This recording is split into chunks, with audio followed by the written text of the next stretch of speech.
Anti-Maidan YouTube.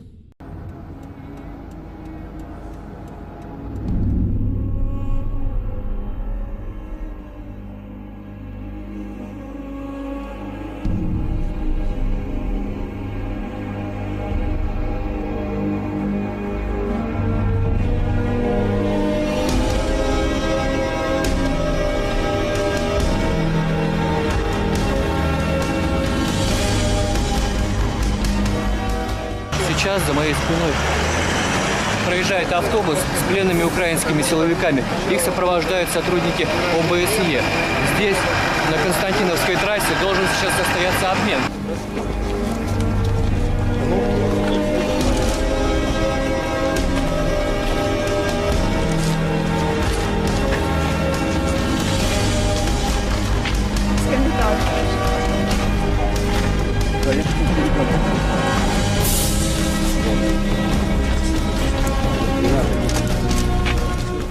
Согласно договоренностям, ранее заключенным в Минске, сегодня будут две группы.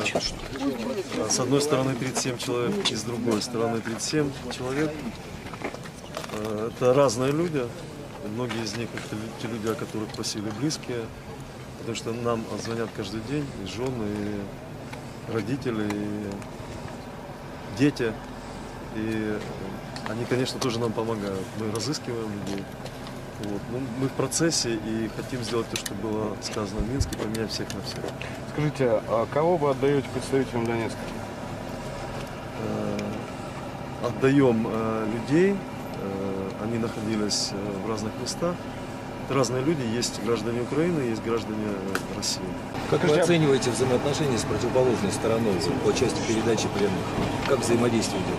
Знаете, у нас нормальные отношения, то есть процесс переговорный, мы идем навстречу друг другу и выполняем то, что обещали. Но периодически обмен затягивается, сроки переносятся. С чем это связано? Есть разные причины, потому что есть дополнительные списки, которые доходят до нас. Мы стараемся соблюдать то, что мы говорили, и поэтому иногда по объективным причинам мы можем перенести обмен. Но сейчас дело пойдет очень быстро, я надеюсь, что все будет хорошо.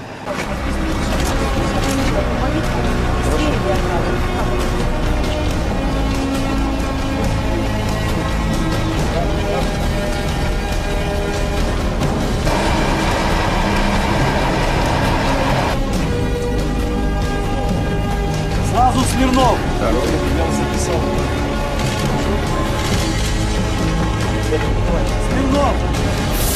Эти коридоры, Чекринец!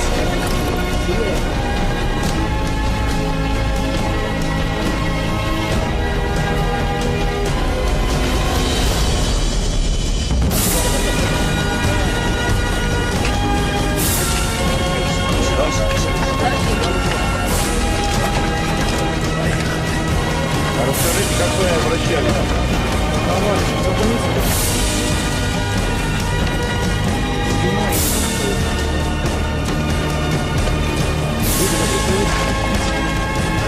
Медики, будьте добры. Это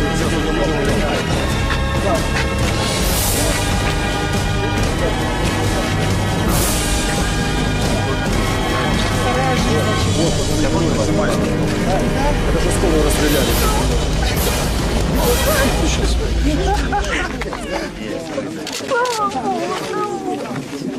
Вы как? Рады? Так, звичайно. Тут радий, що ми дійсно домовилися. Ми вже врешті-решт близі в Канаді. Ну, хоч і далеко, що Канада, але вже вдома. С семьей уже общались каким-то образом? Ну, в даний час ні. А сколько вы пробыли? Три тижні. 3 тижні і 3 дня. Условия военные были, но достаточно лояльно к нам относились. Была регулярная еда, питье, туалет и все остальное. Серед вас є поранені, чому перевернутими головою? Ну, раны были получены во время боев или во время когда плен. Скажіть, що зараз відчуваєте? Еще ничего. Какие-то документы? Никаких не подписывала. Одевали кулек, душили на голову, чтобы я задыхалась. У меня сахарный диабет, не пускали писать, наручники не снимали. Говорят, сепаратистка, сучка, мы тебя сейчас все тут изнасилуем, по минному полю пустим и все. В общем, вот так. Ну как вы сейчас? Счастливы? Сейчас я просто счастлива. Я не знаю, мне Бог, наверное, жизнь вернул. Просто жизнь. Молились? Молилась, потому что я очень много людям помогла, поэтому, думаю, все-таки Господь со мной был. И Россия, мать, тоже с нами, да? Да. Как у нас гимн ДНР поется. Россия, мать, с тобой. Как вообще там было? В каких условиях содержались? 5 числа взяли в Харькове, привезли, я так понимаю, в Краматорск, в здание ОБОП по дежурной части видел надпись. Там трое суток продержали, привязывали к связям с террористами, связям с ДНР. После перевезли на какую-то открытую площадку. Да, я так понимаю, аэродром был в Краматорске. Там на цепи держали, в наручниках. Условия ужасные, конечно. Какие-то применяли к вам физические методы Да, воздействия? узнал, что такое шомпол от автомата. Узнал, что такое. А что делали шомпола от автомата? Пытались, не на камеру будет сказано, заставить мочиться кровью. Вывозили в поле, расстреливать, стреляли, издевались просто. А что они хотели от вас? Признание. Признание в том, что вы... Что я террорист, что я ДНР. А на самом деле вы чем занимаетесь? Если, может быть, меня помните, я 3 числа вместе с Лукиным освобождал славянских людей. Это было первое мое публичное выступление. Да, я помню, я был там. Потом до этого или после, я уже не помню, 2 БСЕшников освободил, довез лично до Донецка.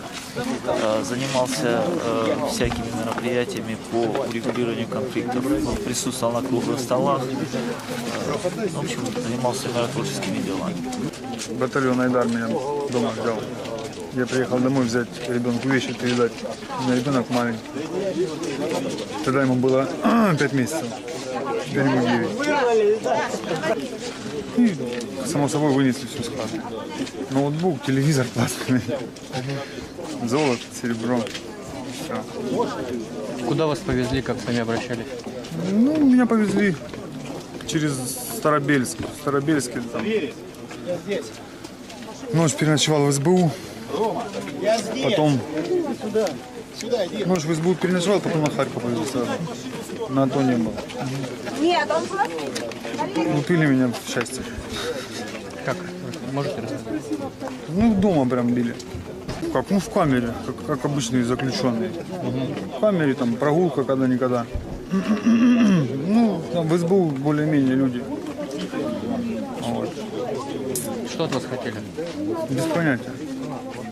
Ну, с вами проводили какие-то следственные действия? Нет. Просто держали в камере? Да. Заставили дать показания против ребят. Все. Заставили каким образом? Ну, каким образом? Еще могут заставить? Угрожали. Угрожали, вывезли на суд. Сняли показания и все, назад в камеру.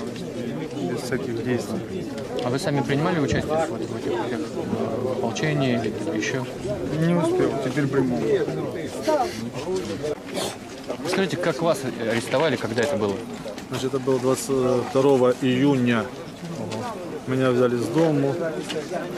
Брал меня батальон Айдар, такой есть. Это в Луганской области. Это в каком городе вас брали? Это поселок Петровка, Станично-Луганский район Луганской области. Меня не брали, меня захватывали.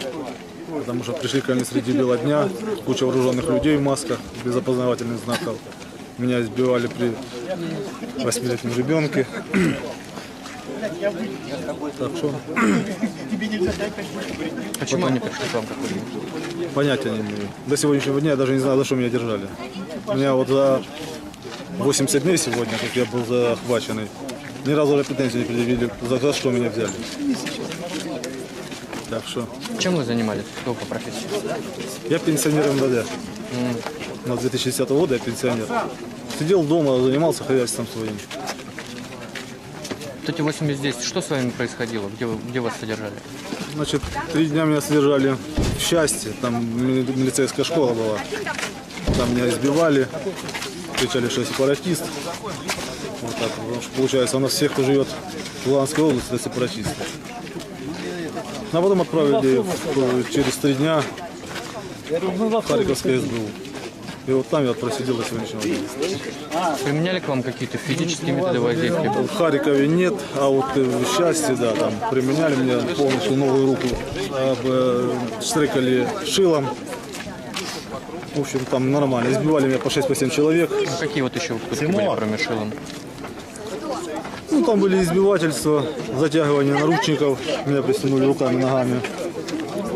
Ну, такое, удушение,